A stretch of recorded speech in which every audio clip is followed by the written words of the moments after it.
नमस्कार, आप सभी का बहुत बहुत स्वागत है और मैं हूं आपके साथ रूपाली शर्मा। इस वक्त जम्मू कश्मीर के हवाले से बात की जाए तो लाइव तस्वीरें विधानसभा से सामने आ रही हैं। देखिए क्या कुछ चल रहा है।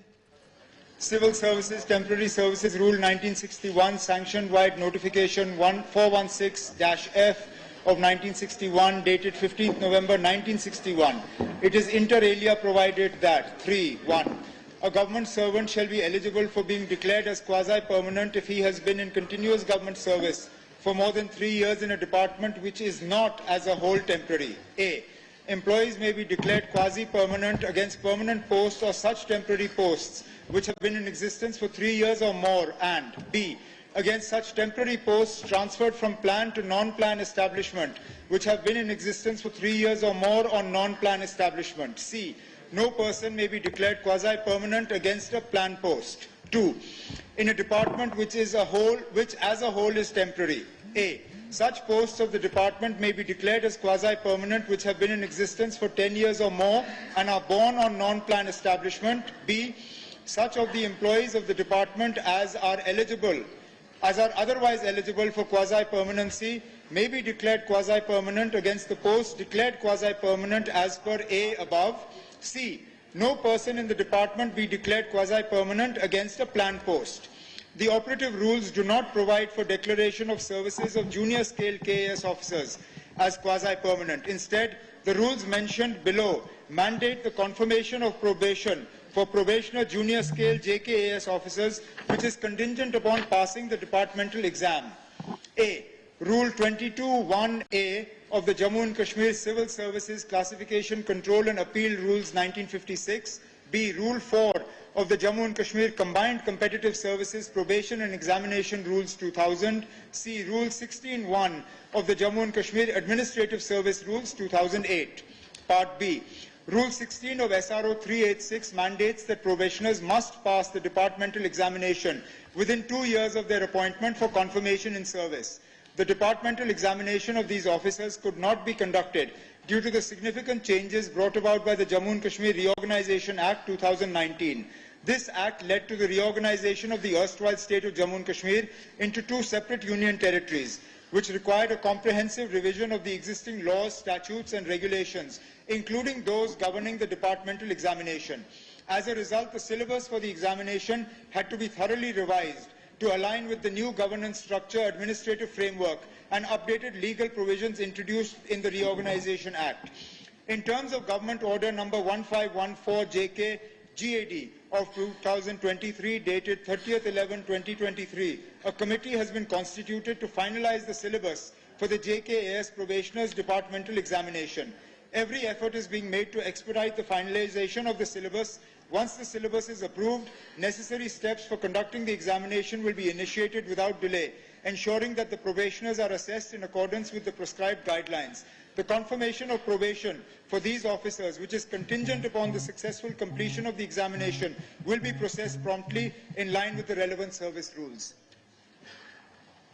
Honorable Speaker, sir, Chief Minister साहब ने रिप्लाई जो दिया है मैं उससे मुतमईन हूँ। मेरी सिर्फ रिक्वेस्ट है ऑनरेबल चीफ मिनिस्टर साहब से कि ये बड़ा एक इशू है। 2018-19 का बैच है, उनके एग्जाम्स जो हैं काफ़ी डिले हुए हैं।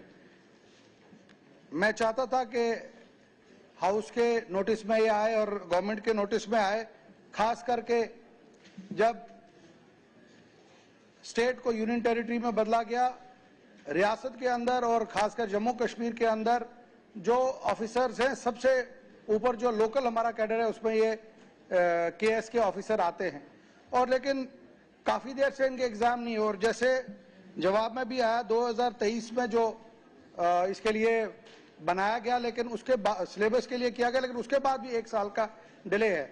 मैं ऑनरेबल चीफ मिनिस्टर साहब से यही गुजारिश करूंगा कि जल्द से जल्द जो है ये प्रोसेस हो और ताकि जो हमारे बच्चे हैं उनको जो सर्विसेज कर रहे हैं और स्टेट में सबसे ये अपनी जो हमारा लोकल है एलीट इसमें आता है, मेरी यही गुजारिश है कि इन सबको जल्द से जल्द जो है एग्जाम करके आगे किया जाए और ताकि ऐसा भी कई जगह पे है सर जो इनसे जूनियर हैं वो इनसे प्रमोट हो रहे हैं ऊपर। ऑनरेबल स्पीकर साहब, जो ऑनरेबल एमएलए साहब ने बात की वो दुरुस्त है। हम भी चाहते हैं कि ये प्रोसेस कंप्लीट हो जाए। हुकूमत बनने के बाद हमने आहिस्ता आहिस्ता उन सब चीज़ों को हाथ में लेना शुरू किया है जो थोड़ी देर से डिले होते आए हैं। लेकिन ऑनरेबल एमएलए साहब को मैं बताना चाहता हूं कि इसमें वक्त इसलिए लगा क्योंकि प्रोसेस बहुत कॉम्प्लिकेटेड था। साल 2000 के बाद पहली मर्तबा जो है सिलेबस रिवाइज हो रहा है, मतलब 25 साल के बाद। जाहिर सी बात है कि इसमें बहुत सी चेंजेस आएंगी। उसके साथ साथ हमारी ये कोशिश थी कि हमारा जो ड्राफ्ट सिलेबस है उसको बाकी स्टेट्स और यूटीज की सिलेबस के साथ जो है कंपेयर करके अगर कोई तब्दीली लानी होगी वो करें। मुख्तलिफ डिपार्टमेंट्स शायद रेवेन्यू, लॉ, इंफॉर्मेशन टेक्नोलॉजी वगैरह, इन सब से इनपुट्स वगैरह ली गई हैं। हमने दूसरे आईएएस अफसर से भी गुजारिश की कि वो इस प्रोसेस में कंट्रीब्यूट करें। फाइनल ड्राफ्ट अब तैयार है। मैं ऑनरेबल मेंबर के जरिए से हाउस को अश्योर करना चाहता हूं कि हम ये महीने के अंदर अंदर प्रोसेस कंप्लीट कर लेंगे। Kaiser Jamshed Lone sir AQ number 198। इस पर नहीं सर AQ नंबर 198। जवाब तो आ गया ना, जवाब आया।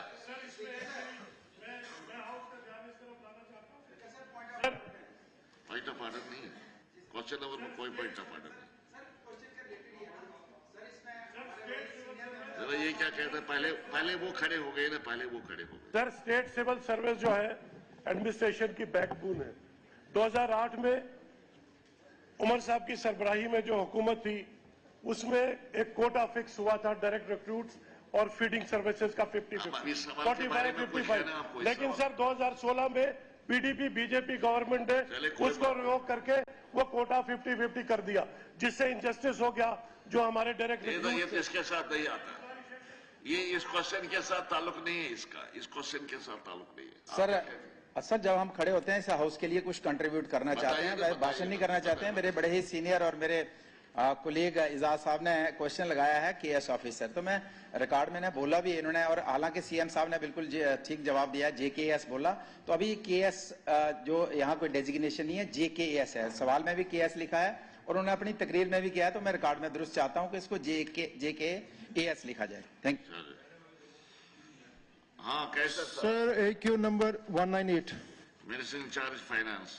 So AQ number 198. After reorganization of J&K, the apportionment of assets and liabilities is to be carried out as per the notification SO339 of GAD dated 30th-10-2020. Most of the recommendations are implemented. As regards apportionment of public debt, the financial liabilities of rupees 2,504.46 crore are to be transferred to the UT of Ladakh. The matter has been taken up with the Ministry of Home Affairs and the UT of Ladakh. Sir ये निहायत ही अहम question है। मेरे ख्याल हम सबका concern है कि, और ये पूरी रियासत जम्मू कश्मीर की जानना चाहती है कि जो ये डिस्ट्रीब्यूशन हुआ। सर मैंने डिटेल्स मांगी थी, डिटेल्स यहाँ मिली नहीं हमें। एक तो ये मैं पूछना चाहूँगा कि एसेट्स जो अर्स्ट वाइल स्टेट थी जम्मू कश्मीर की, जब डिवीजन हुआ, 2 यूटीज बनी, तो जो एसेट्स थे उनको किस तरीके से बांटा गया, ऑन व्हाट बेसिस? उसके पॉपुलेशन के बेसिस पे बांटा गया या एरिया के बेसिस पे बांटा गया? दूसरा सर, जो उस वक्त जो लाइबिलिटी थी, जो कर्जा था, कर्जे जाब जो थे, उनको किस तरीके से बांटा गया?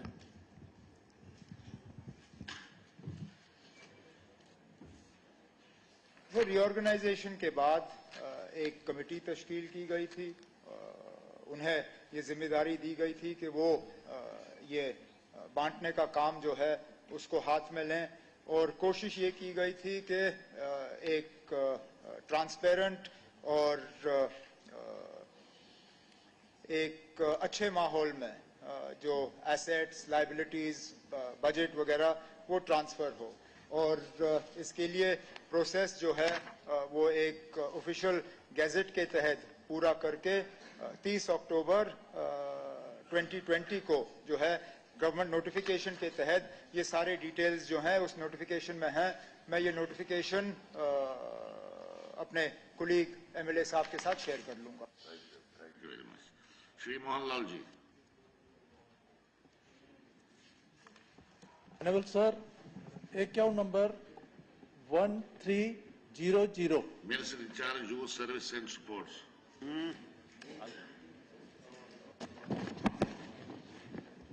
AQ number 1300. Sir, the indoor stadium Akhnoor is not in deteriorated condition and is functional as on date, whereas the superstructure of pavilion building in the playfield of Palma was damaged.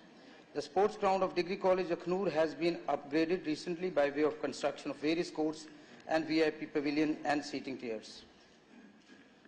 Part B.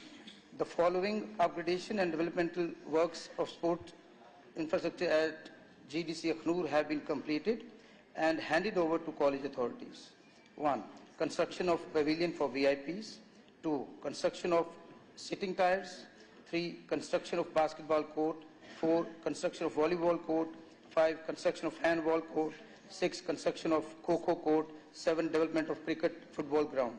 Pertinent to mention that the execution of the above works was done by Sports Council. However, the budgeting was done by Higher Education Department.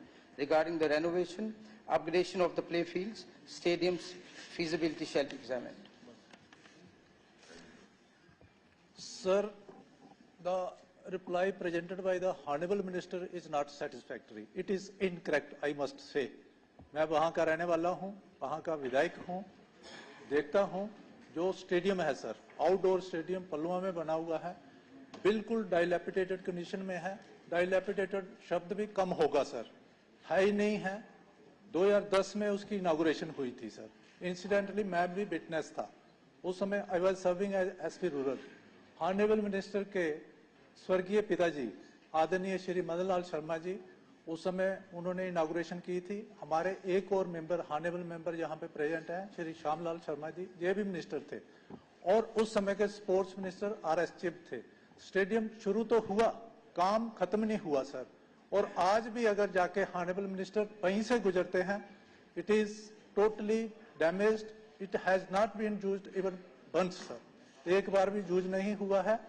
Public exchequer की damage तो हुआ ही हुआ, miss use miss appropriation भी हुई. उसके साथ साथ जिनके लिए ये बनाया गया था हमारे यूथ, उनके काम भी नहीं आया और पिछले लगभग 15 साल से किसी काम का नहीं है. मैं इसमें जवाब चाहूंगा. बहुत ही अच्छा सवाल विधायक जी का. मैं इतना ही कहूंगा कि जो अगली दफा हम वहां से गुजरेंगे, मैं और विधायक जी साथ जाएंगे. We will sit with honourable member legislative assembly और बैठकर इसका निवारण करेंगे और अगली जो विजिट हम करेंगे जो कमियां हैं वो दूर करेंगे. चलिए ठीक. Doctor Bharat Bhushan ji. Sir, I want this is misuse of public money and misuse of time also sir. मुझे इंक्वायरी चाहिए इसमें sir. I want inquiry sir. अच्छा कोई बात. ये कहते हैं कि आपको साथ लेके खुद जाएंगे, उसे इंक्वायरी क्या बन सकती है बड़ी. मिनिस्टर साहब और MLA साहब, आप सुन लीजिए ना मेरी बात. मैं कहता हूं कि आपसे बढ़कर कौन इंक्वायरी करेगा.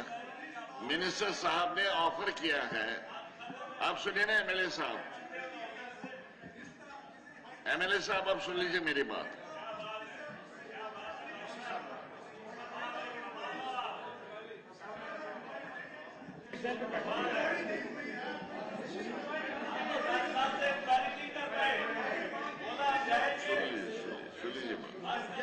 सुन लीजिए बात, सुन लीजिए. सुनो ना, जवाब सुन लो इनका. ऑनरेबल स्पीकर सर, हम इसको एग्जामिन कराएंगे और साथ विधायक जी को साथ लेकर जाएंगे. अगर जरूरत पड़ी तो इंक्वायरी भी कराएंगे. बस ठीक है. Doctor Bharat Bhushan. Good morning sir. AQ 1074. Minister in charge housing and urban development.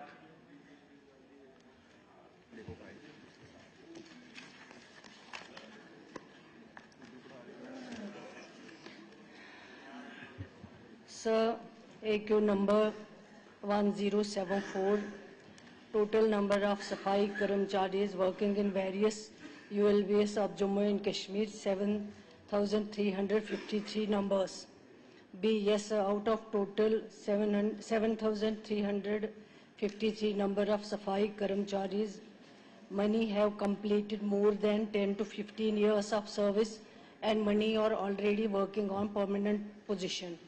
Only few are working as casual labor, Safai Karamcharis. Government has always adopted pro-labor policy within the ambit of law. The policy of regularization is under review in view of the Honorable Supreme Court judgment in state of Karnataka versus Uma Devi, wherein Honorable Supreme Court has laid down that any policy of regularization, though executive orders, statutory orders and legislative orders and enactments is violate of Article 14, 15 and 16 of Constitution of India.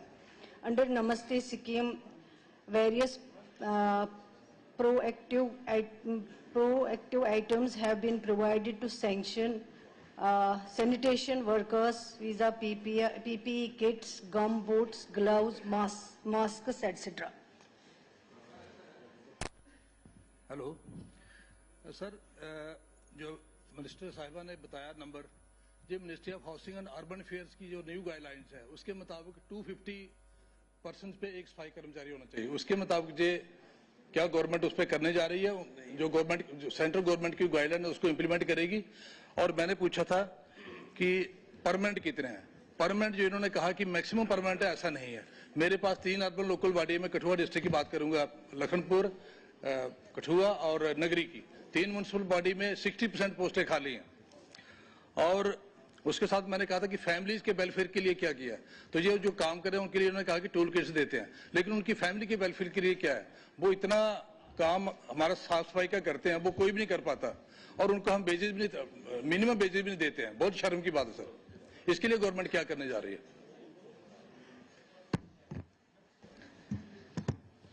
Sir, honourable member ने जो information मांगी थी वो already जवाब में आई हुई। अब उन्होंने कहा है कि इन्होंने टोटल परमानेंट सफाई कर्मचारीज की जो है लिस्ट मांगी थी, वो टोटलिटी में हमने दिया है कि ज़्यादातर जो सफाई कर्मचारीज हैं वो परमानेंट हो गए हैं। अगर इनको इन्फॉर्मेशन चाहिए वो इनको भिजवा दिया जाएगा।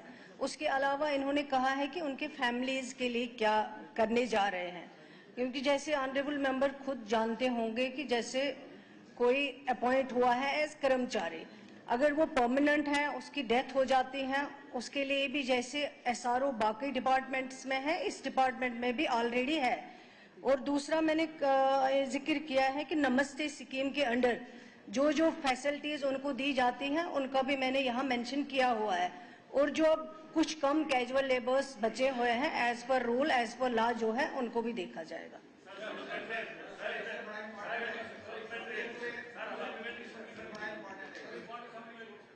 पहले खड़े हो गए। हाँ सर 2005 में इसको बोले हाँ आपकी बात भी सुनेंगे, 2000 आपकी बात सुनेंगे, इसको सुनो ना, आपकी भी मैं सुनूंगा, फिर सुनूंगा, मैं सुनूंगा, आप बैठो, मैं सुनूंगा। 2005 में शंकस में म्यूनिसिपैलिटी क्रिएट की गई, बट 2013 में उसको अबॉलिश किया गया है। जो वहाँ के सफाई कर्मचारी थे उनको दूसरी किसी से करना था, म्यूनिसिपैलिटी भेजना था, उनकी file that is eating dust in the secretariat for last 10 years. और ऑनरेबल सुप्रीम हाई कोर्ट का भी डायरेक्शन है कि इनको किसी और दूसरी उसके बारे में ये देखेंगे, उसको देखेंगे। बताइए आप क्या कहते हैं? हाँ, उसको बताना चाहता हूं कि नेशनल सफाई कर्मचारी जो कॉर्पोरेशन है, अपेक्स बॉडी है गवर्नमेंट ऑफ इंडिया की, they are ready to provide soft loans to सफाई कर्मचारी, और उनकी फैमिली के वेलफेयर के लिए उनके पास काफी स्कीम्स हैं। लेकिन हमारी गवर्नमेंट जो है उनको जो गारंटी देनी होती है वो नहीं दे पा रही है। अगर वो गारंटी दें तो they are ready to provide soft loans, तो क्या गवर्नमेंट उनको देने के लिए तैयार है? किया जाएगा, देखा जाएगा, फिर जो भी पॉसिबल है अकॉर्डिंग टू दैट जो है गवर्नमेंट एक्ट करेगी। दूसरा, ऑनरेबल मेंबर साहब को मैं यकीन दिलाना चाहती हूं, जो अभी हाल ही में ऑनरेबल चीफ मिनिस्टर साहब ने अपने बजट स्पीच के दौरान जो कमेटी तश्कील दी है डेली वेजर्स कैजुअल लेबर्स के लिए, तो वो कमेटी इनको भी एग्जामिन करेगी, उसको भी देखा जाएगा। फरमाइए सर। हमारे उधर भी हैं ये लोग 15, 20, 30 साल से काम कर रहे हैं। वहां पर क्या होता है, जो टेंडरिंग का मामला होता है, सैलरी इसलिए भी नहीं दे पाते हैं, शायद हाउस को ये जानकारी हो नहीं हो, क्योंकि हम वहां पे टेंडर ही काम करते हैं और वहां पर जो लोकल लेवल के वो जो लोग होते हैं, जो ब्यूरोक्रेट्स उसे चला रहे हैं, वो उसमें लूट खसोट कर रहे हैं। मैं चाहता हूं कि एक तो टेंडर में बढ़ोतरी हो ताकि रेवेन्यू वो इकट्ठा कर रहे हैं। मैंने पिछले दिनों कहा था 1 करोड़ की जगह एक ठेकेदार 5 करोड़ 5 गुना ज्यादा कमा रहा है, लेकिन हम उन लोगों को नहीं कर रहे। अगर वो टेंडर खत्म करके उन्हीं लोगों से वो टेंडर वगैरह वसूली करवाएंगे वहां अड्डे के अंदर, तो यकीनन रेवेन्यू भी जनरेट होगा और ट्रांसपेरेंसी भी होगी और उन लोगों के खाते में पैसा भी जाएगा और काम भी जमीनी सतह पर बेहतर हो सकता है। ये सजेशन एक है इसकी तरफ, इसको तरफ देख रहे। ये ऑनरेबल मिनिस्टर ने एश्योर किया है, बहुत ही अच्छा है कि ये लोग लगातार, अभी परसों चौधरी मैडम ने देखा होगा कि धरने पे थे। पिछली बार जब असेंबली का हमारा सेशन लगा पहला, तब भी ये लोग प्रोटेस्ट पे थे और हमारे 28 एमएलए हमारे चीफ सेक्रेटरी साहब से मिले और उन्होंने एश्योर किया था कि इस इशू को सेटल करेंगे, इनके जो इश्यूज हैं खासकर रेगुलराइजेशन का। तो मैं मैडम का धन्यवाद करना चाहूंगा कि इन्होंने कहा कि कमेटी तश्कील की है और जल्दी इनका रेगुलराइजेशन का करेंगे। लेकिन मैं ऑनरेबल मिनिस्टर से ये जानना चाहता हूँ कि जैसे 2011 में हमारे सारे टाउन्स के जो थे बाढ़ बढ़े, जैसे उधमपुर के 17 थे 21 हुए, 21 बाढ़ होने के बाद वहां पे स्ट्रेंथ इंप्लाइज की वही रही, जो हमारे सफाई कर्मचारी की स्ट्रेंथ वही रही। तो इसी तरीके से बाकी टाउन्स के अंदर भी जो 17 से 21 बाढ़ बने तो सफाई कर्मचारियों की स्ट्रेंथ बढ़ी नहीं रही, बल्कि वो जो रिटायर हो गए, जिनकी डेथ हो गई, उनकी जगह कोई नहीं लगा। और हालात ये है कि हमारे टाउन्स की सफाई की व्यवस्था जैसी होनी चाहिए थी नहीं हो पा रही है। तो नए लोगों को अपॉइंट करने के लिए, नए लोगों को उन म्युनिसिपैलिटीज में, कॉर्पोरेशन का अपना सिस्टम है, तो म्युनिसिपल काउंसिल और कमेटीज में लगाने का गवर्नमेंट का क्या प्रावधान है?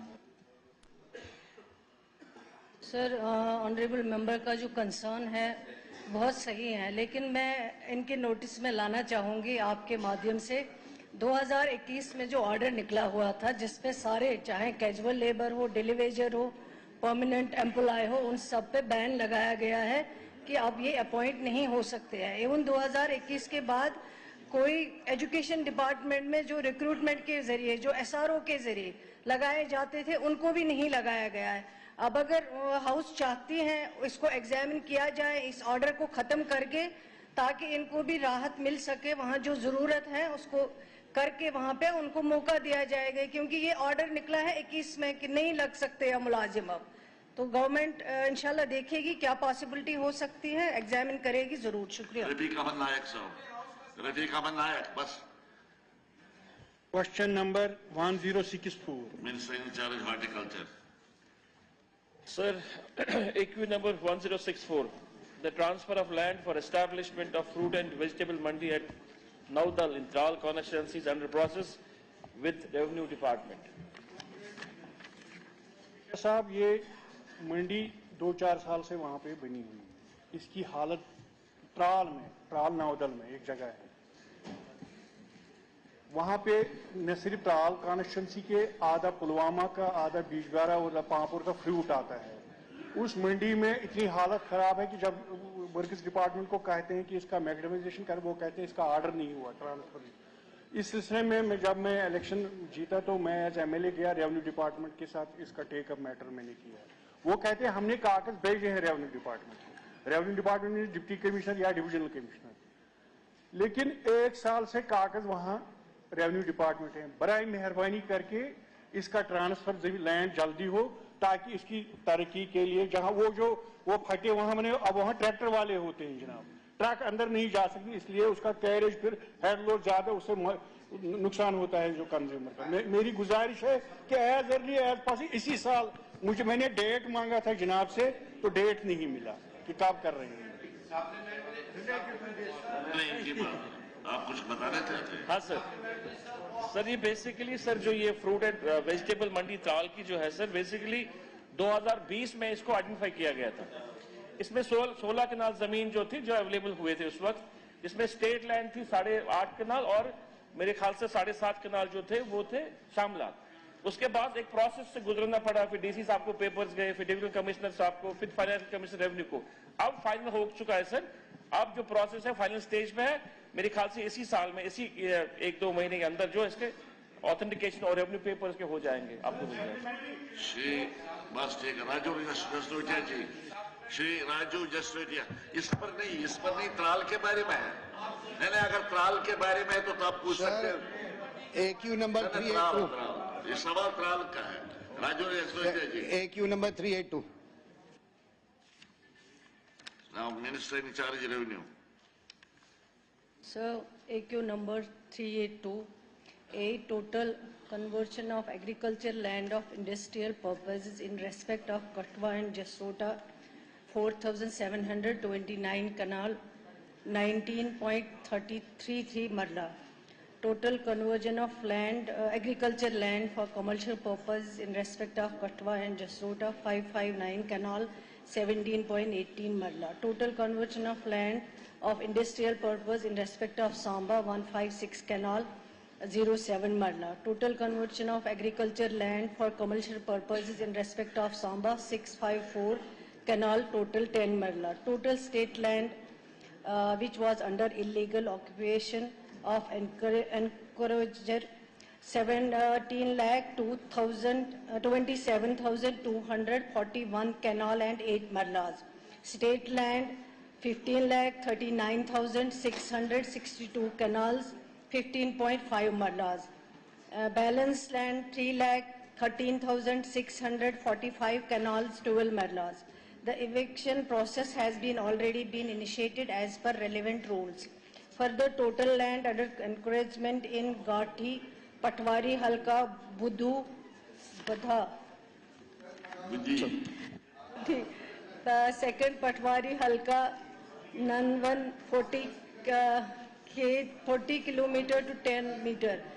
Canal, Patwari, Halka, 4 lane 52 to 0.8 m. Total 157 k to 0.8 m. Bagh Thali, Patwari, Halka, Taraf Bajwal, 0 k to 0 m. Patwari, Halka, Taraf Manjal, 7 k to 00 m. Total 70 k to 00 m. Approximately C. No state land is encouraged in village of Korbani.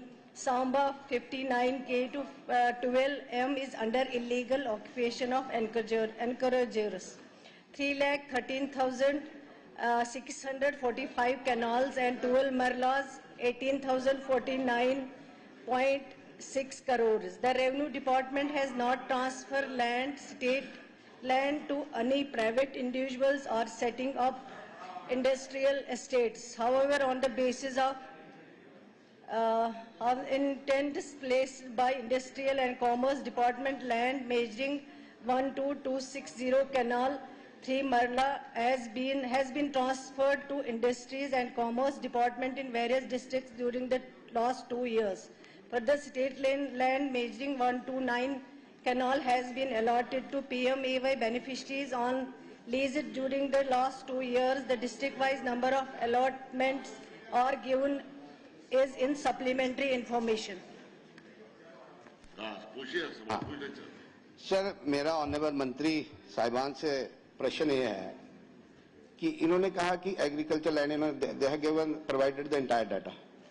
My first question to honourable minister is there any other land other than agriculture land being delineated for industrial purpose?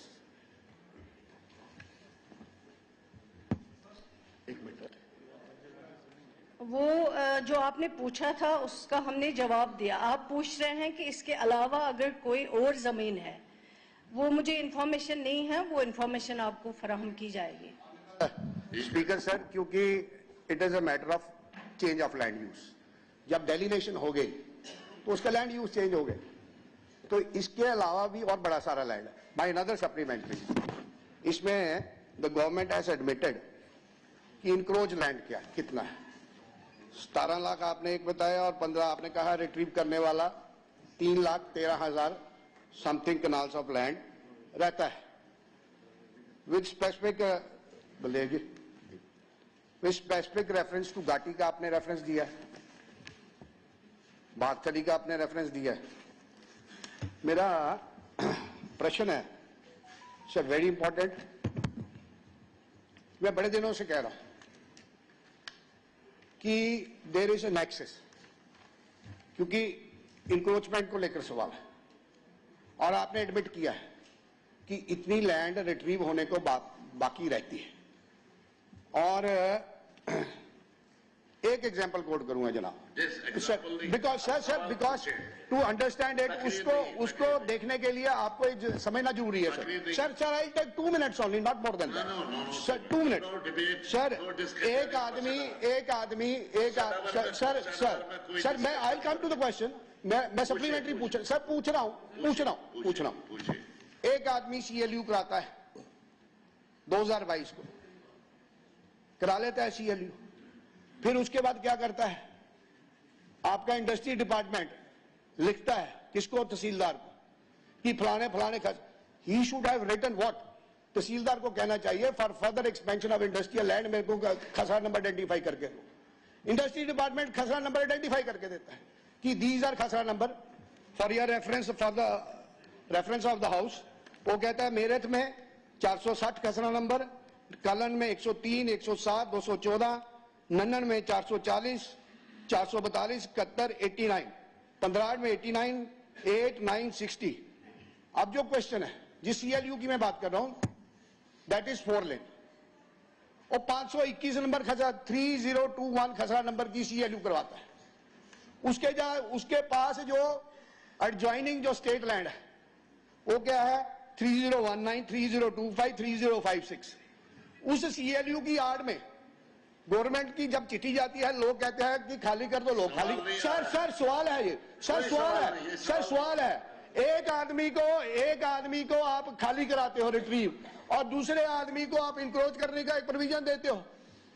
मेरा मंत्री से यही सवाल है, my question is, कितनी जल्दी आप उस लैंड को जो खसरा नंबर है, I place before your house 17 खसरा नंबर है, CLU जो मालकी है उसकी CLU हो जाती है, जो सरकारी जगह है उसके ऊपर कब्जा किया जाता है। कब तक ये आप इस कब्जे को खाली? एक मिनट, इसका जवाब आया ना पहले। सर ये सही बात है, इसमें कोई दो राय नहीं है कि बहुत सारी जो गवर्नमेंट ज़मीन है उसको कब्जा किया गया है। मैं ऑनरेबल MLA से इत्फाक करती हूँ, लेकिन डिटेल्स मैंने दिए हुए हैं। लेकिन जो ज़मीन छुड़वाई गई है कब्जे से, कुछ हद तक वो मैंने फिगर दिए हैं। जो अभी भी कब्जे में है वो भी मैंने जवाब में बता दिया है। लेकिन गवर्नमेंट इस पे काम कर रही है। आपका जेन्युइन जो है, आपका कंसर्न जो है वो बिल्कुल सही है। पीछे क्या हुआ है, लेकिन गवर्नमेंट हरकत में आ गई है। और इसमें एक चीज और है, वो ये है कि जो जमीन छुड़ाई गई है उसमें ऑलरेडी जैसे लैंडलेस लोग होते हैं जिनके पास कोई जमीन नहीं होती है, जैसे IAY के लिए उनको जमीन चाहिए। एक सेकंड मुझे कंप्लीट करने दीजिए, फिर आप बता दीजिए। उनको इस लैंड में से कुछ मरले, 5 मरले, 3 मरले जो हैं वो अलॉट किए जाते हैं। अब जो बाकी बचा है, गवर्नमेंट काम कर रही है इस पे, और इंशाल्लाह मुझे यकीन है कि बहुत जल्द जो है ये काम कंप्लीट किया जाएगा। जो जमीन कब्जे में है उसको वहां से लिया जाएगा। बोले पूछे, आप पूछे। नहीं, बस टू मच ना। आपने पूछे, आपने सारे सवाल पूछे। अच्छा, ओके, टिकल खसरा नंबर से ले लो। ओके, दे दीजिए। हाँ, पूछे आप, पीछे आपसे पीछे। ऑनरेबल स्पीकर सर, मेरा एक क्वेश्चन था कि अपना एक मरला, 5 मरले, 4 मरले में मकान बनाने के लिए लैंड का CLU नहीं मिलता। पिछले दिनों जम्मू में मैंने पहले प्रश्न किया था, जो ऑलरेडी बैंक किराए पे दिए गए हुए हैं उनको सीज कर रहे हैं, पर दूसरी तरफ जो सरकारी लैंड इलीगली इंक्रोच की हुई है उसमें कमर्शियल कॉम्प्लेक्सेस बने, उनको क्यों नहीं पूछ रहे? इतने बड़े बैंकेट हॉल बन रहे हैं सरकारी लैंड के ऊपर, इतने बड़े कॉम्प्लेक्स बने हुए, उन्होंने किराए पे करोड़ों रुपए महीने कमा रहे हैं। एक नेक्सस है और इसमें एक डिबेट होनी चाहिए और इसके ऊपर फ्यूचर में पॉलिसी बननी चाहिए। मेरा ऐसा रिक्वेस्ट। वेरी शॉर्ट सर, मेरा रिस्पेक्टफुल सबमिशन है। उन्होंने बहुत एक इंपॉर्टेंट विषय हाउस के ध्यान में लाया है और सरकार को मैं अर्ज करना चाहूंगा, you please come out with A time frame. ये कब, कितने फ्रेम में आप इस जमीन को एविक्ट करवाएंगे और जो ऑफिसर इसमें गिल्टी आप उनके ऊपर क्या एक्शन करेंगे? And lastly sir, this is a basic principle of administrative law. मैं सरकार को भी कहूंगा, आपके मिनिस्टर साहिबान कृपा करके ये बात करना बंद करें कि पीछे जो हुआ था, भाई government acts in continuity. This is a principle in administrative law. You cannot state it on the floor of an assembly or a parliament कि आपसे पहले कौन था और उससे पहले कौन था। जो भी है वो सब आपका है। Government acts in continuity. I'll repeat once again. उन्होंने वही बात कही जो इसमें बेज़ाब्तियां हुई हैं, कुछ तो उन्होंने दूर कर दी है, कुछ करनी बाकी है, उन्होंने एश्योर किया है कि दे विल डू इट। बस now minister, honourable member Nazir Ahmad Khan Gurezi साहब। सर एक जो number 665, minister in charge public works. Sir, yes sir, it is a fact that Gurez is situated on the line of control. Part B, it is also a fact that Gurez shares its border with Gilgit on one side and Neelam Valley of POK on the other side. Part C, Gurez holds significant strategic importance due to geographical location and proximity to the LOC. Part D, in view of the strategic importance of the road, the Ministry of Road, Transport and Highways, Government of India, through a series of communication, has been requested to consider, among others, the declaration of Srinagar, Sumbal, Bandipora, Gurez road, including tunnel at Rajdan Pass, as national highway. The sanction, however, is awaited. Sir honourable minister ने माना है कि ये जो मैंने A, B, C, D में बोला है इनको, लेकिन मसला ये है कब तक ये गवर्नमेंट ऑफ इंडिया को इस बात पे कायल करेंगे कि आपको एक नेशनल हाईवे की जरूरत है। आप देख लीजिए इस वक्त भी मतलब शायद पूरी रियासत में गुरेज एक ऐसी जगह है जो 6 महीने बंद रहता है। आप करनाल ले लीजिए, केरन ले लीजिए, टंगडार ले लीजिए, 10 दिन बंद रहता है, उसके बाद खोल देते हैं। तो अगर टंगडार को इन्होंने नेशनल हाईवे डिक्लेयर किया, क्या वजह है कि गुरेज को आप नेशनल हाईवे डिक्लेयर करने में अभी तक नाकाम हुए हैं? ऑनरेबल मिनिस्टर, बिल्कुल नहीं करना है, करना गवर्नमेंट ऑफ इंडिया को। They have already written to government of India. क्यों नहीं परस्यू कर सके उनको गवर्नमेंट? अच्छा चलो, मेरा अर्जेंट क्वेश्चन ऐसे ही रखा। जवाब में लिखा है इन्होंने कहा कई कम्युनिकेशन गई है वहां पे। आप क्या चाहते हो? तो क्यों ये नाकाम हुई है अभी तक गवर्नमेंट ऑफ इंडिया को मनवाने में? क्या कमी है, क्या खामी है, ये बताएं। और कब तक ये वो उनको मनवाएंगे कि भाई गुरेज को नेशनल हाईवे डिक्लेयर करना चाहिए? उसमें थोड़ा ही टाइम आपको दे देंगे। चलिए सर, बांडीपुरा काबुलगली रोड बाया गुरेज, डावर, नारू, बारव एंड चकवाली, ये कोई 150.16 किलोमीटर ये मेंटेन किया जा रहा है। बेकन और बीआरओ कर रहा है। Bandipora to Gurez section 81.76 kilometre ये कंप्लीट हो चुका है और प्रोजेक्ट बेकन 2024 में। जो बैलेंस वर्क है जो गुरेज के आगे चकवाली जो है वो 73.40 किलोमीटर है। ये अंडर कंस्ट्रक्शन है बेकन की तरफ से और नेक्स्ट फाइनेंशियल ईयर जो 2026-27 तक है ये कंप्लीट हो जाएगा। चलिए इन्होंने असली आपके सवाल का जवाब आ गया है। पहले सर मैंने क्वेश्चन क्या लाया था और जवाब क्या दे रहे हैं? ऑनरेबल मिनिस्टर मुझे बता रहे हैं कि भाई हम रोड पे काम कर रहे हैं, कितना कंप्लीट हुआ। मैं स्पेसिफिक पूछ रहा हूं इनसे, क्या आप दिल्ली जाके गुरेज को बांडीपोरा गुरेज श्रीनगर रोड को नेशनल हाईवे डिक्लेयर कराने में कब तक कामयाब होंगे? ये क्या डेट दे देगा आपको? दिल्ली वाले कब करेंगे? ऑनरेबल स्पीकर साहब, मैं बस लास्ट में आप ये चाहते हैं तो मैंने कहा कि ये ऑनरेबल मेंबर साहब गठे चलेंगे वहां दिल्ली में, ये भी मेरे साथ चलें, दोनों चलेंगे वहां पर बहुत ज्यादा क्या मनवाएंगे। ना ये गुरेज लेके जाते हैं ना दिल्ली लेके जाते हैं, बात करते हैं खाली। जरा हिलाल साहब कुछ कहना चाहते हैं। हिलाल साहब जैसा क्वेश्चन पूछा है, आइडेंटिकल है ये। It is figured at serial number 23। क्या है वो? ये है सुंबल के बारे में। सुंबल और बांडीपोरा जो रोड है इसको नेशनल हाईवे डिक्लेयर किया जाए। तो जवाब में आया है कि सैंक्शन इज अवेटेड। बस यही मैं पूछना चाहता हूँ ऑनरेबल मिनिस्टर साहब से, ये अवेट कब तक होगा? सुंबल यही आइडेंटिकल क्वेश्चन है सर। नहीं मैं नहीं कहता हूँ सर, मैं कहता हूँ कि जवाब उन्होंने दे दिया कि he will go to Delhi. Yes sir, he will see that it is done. He will take us along sir. He will also go. अच्छा बोलिए। में एक कंफ्यूजन है, गवर्नमेंट इज कंफ्यूज्ड। मैंने ये सवाल पूछा था, उसमें जवाब आया same communication with union government. लेकिन साथ में आया circular road from Sangrama up to Sumbal. Circular road is a separate issue. National highway is a separate issue. हमारा common concern है तीनों का. जो circular road है, I want to know if that is another option or that is in addition to our demand for national highway. वो तो जाहिर है कि वो तो ये एडिशन है. देखो ना, एक तो जो नेशनल हाईवे की बात है वो तो अलग है. ये दूसरे रोड का जो हमने जिक्र किया है वो भी एक फैसिलिटी. कहाँ आएंगे? Let them be clear. अगर यूनियन गवर्नमेंट के पास इतनी जनरसिटी है and they have that much of influence कि एक तो हमें नेशनल हाईवे देंगे, साथ ही सर्कुलर रोड भी देंगे, I will be the happier person. But how do they follow? ना एक होगा ना दूसरा होगा. आप खुद कहते हैं मैं पर्सनली फॉलो करूंगा. अब क्या कहेंगे? अब बताइए कार साहब.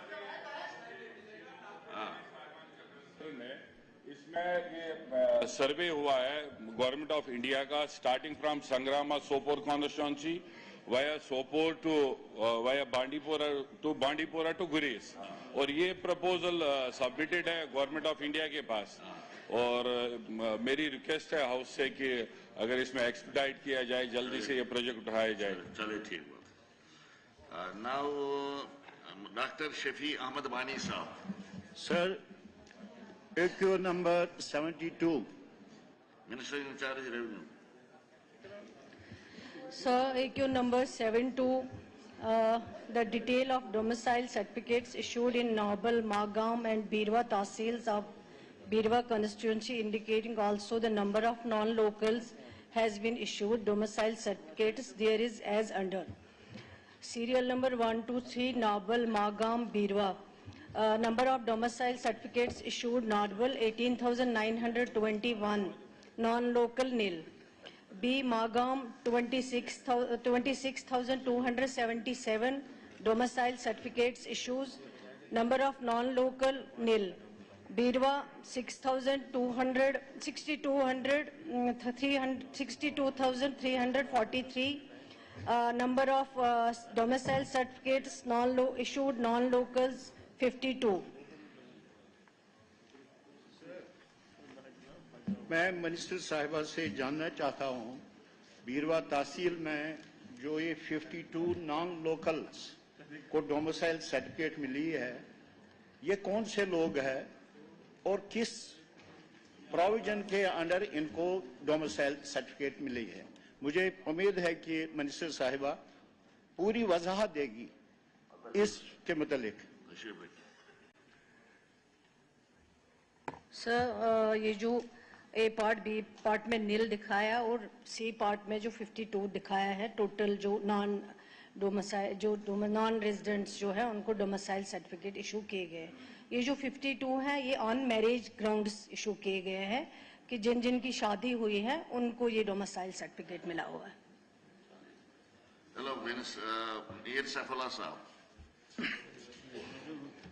Sir, AQ number 42. Minister in charge of revenue.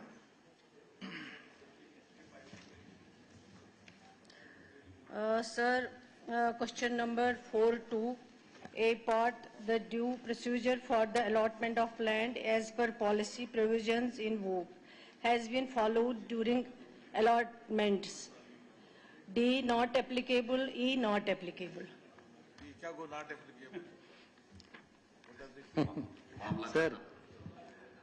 Sir, मेरा सवाल है कि जम्मू कश्मीर के अंदर बहुत सारी फर्म्स, कंपनीज और कुछ इन्फ्लुएंशियल लोगों को ज़मीनें अलाट की गई है पिछले 2 साल में.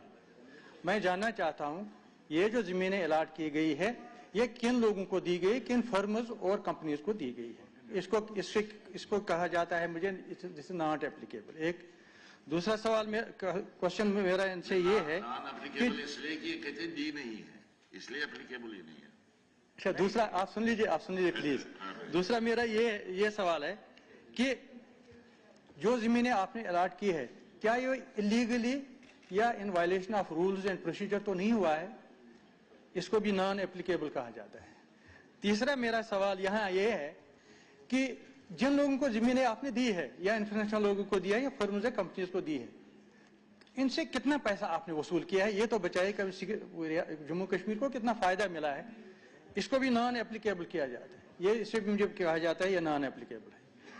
तीसरा मेरा ये है, मैं सवाल कर रहा हूं कि मुझे बताइए, अगर गलत तरीके से जमीनें अलाट की गई हैं, in violation of rules and procedure हुआ है, क्या ये जमीनें जो अलाटमेंट्स हुई हैं इनको आप कैंसिल करेंगे? इसको भी मुझे कहा जाता है यहाँ पे नॉट एप्लीकेबल। मुझे सवाल एक करना है सिर्फ इनसे, रेवेन्यू डिपार्टमेंट जो है कस्टोडियन है जम्मू कश्मीर के जमीनों का, रेवेन्यू डिपार्टमेंट जमीनें अलाट करने का राइट भी रेवेन्यू डिपार्टमेंट के पास है, अगर गलत तरीके से कहीं हुआ है तो उसको कैंसिल करने का भी राइट रेवेन्यू डिपार्टमेंट के पास है। आज मैं पहली बार देख रहा हूं एक टर्म यहां पे लाई गई है नॉट एप्लीकेबल। मुझे समझ नहीं आता ये नॉट एप्लीकेबल क्या है, क्यों है, मुझे बताइए क्या वजह है। स्पीकर साहब, मैं ऑनरेबल मेंबर की जानकारी के लिए ये क्लियर करना चाहता हूं कि रेवेन्यू डिपार्टमेंट के तरफ से इनमें से जितनों को आपने यहां लिस्ट किया है, किसी को जमीन नहीं दी गई है, किसी फर्म को नहीं, किसी इन्फ्लुएंशियल को नहीं, किसी ऐसी। हम जमीन जो है इंडस्ट्रीज डिपार्टमेंट को देते हैं। इंडस्ट्रीज डिपार्टमेंट जो है इंडस्ट्रीज एस्टेट कायम करती है। इंडस्ट्रियल एस्टेट जो है उस इंडस्ट्रियल एस्टेट में लीज पे जमीन देती है। अगर आपको किसी इंडस्ट्रियलिस्ट पे सवाल है या कोई खदशात है, मेहरबानी करके एक नया सवाल इंडस्ट्रीज डिपार्टमेंट को पोज कर लीजिए, इंडस्ट्रीज डिपार्टमेंट आपको जवाब दे देगी। सप्लीमेंट्री दूसरा है सर, इंडस्ट्रीज के हवाले से मेरा सवाल नहीं है, मेरा सवाल है टूरिज्म के हवाले से। बाकी लोगों को जब टूरिज्म के हवाले से जमीनें अलाट की गई है या बाकी लोगों को जो इन्फ्लुएंशियल लोग हैं, इंडिविजुअल्स को जमीनें जो अलाट की गई, मैं उनके बारे में जानना चाहता हूँ, इंडस्ट्री के बारे में नहीं जानना चाहता। गवर्नमेंट ने कैटेगोरिकली कहा कि उन्होंने इन कैटेगरीज में से किसी को लैंड नहीं दे दिए, किसी को नहीं दे दिए। इसलिए जो आपके सब्सिक्वेंट सवाल हैं पार्ट्स, इसीलिए कहा उन्होंने नॉट एप्लीकेबल, क्योंकि उन्होंने दी नहीं है। आपको डिटेल क्या दे देंगे? तशरीफ रखिए, आप तशरीफ रखिए। आप जनाब अली मोहम्मद सागर साहब। थर्ड 125 ये तो हो गया खत्म। अब इसमें इंपॉर्टेंट कुछ नहीं है, इसमें है नहीं कुछ। लैंड दी नहीं है, दी नहीं है लैंड। आप तशरीफ रखिए, तशरीफ रखिए, आप पूछिए सागर साहब। AQ number 125. Yes, sir. Tourism is a vital component of Jammu and Kashmir's economy, contributing significantly to its GDP and employment generation. The sector provides direct and indirect livelihood opportunities to those associated with this sector, like hotel staff, tour operators, taxi drivers, souvenir vendors, and local youth in general. The following steps are being taken to enhance tourist inflow into